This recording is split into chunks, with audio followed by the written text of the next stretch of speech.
My name is Isaac Stonefish. I'm the CEO and founder of Strategy Risks and the author of the book America's Second, about US-China relations and Beijing's influence in the United States.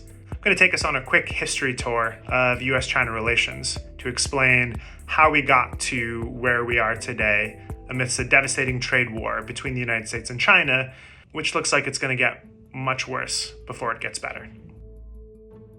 US-China relations got reestablished in the modern era in 1972 with President Nixon's trips to China. And the idea there was, enemy of my enemy is my friend.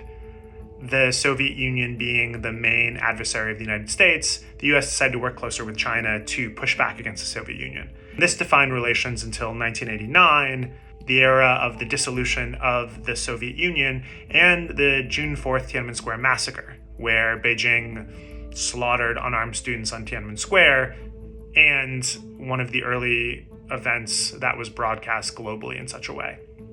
The US realized they could no longer say, hey, we're doing this for the Soviet Union, and frankly, the cruelty of the Communist Party made it a hard sell domestically. So the next era was 1990s until roughly 2001, when it was, we are going to change China.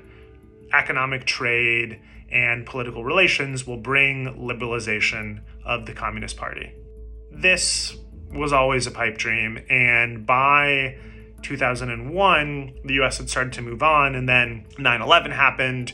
The US was distracted from China until roughly 2005, 2006, when there was this new idea of, hey, well, we can't fully change China, but we can make the country a responsible stakeholder in the global system that the US had built. Well, Beijing didn't want that and didn't feel like its interests were met by following the rules that were arguably created for the United States. And this is where things were until roughly 2016. We are at the start of a new era. We call it the pre-war period between the United States and China. There's a trade war, there's a cyber war, and at some point, this could devolve into a hot war between the two superpowers.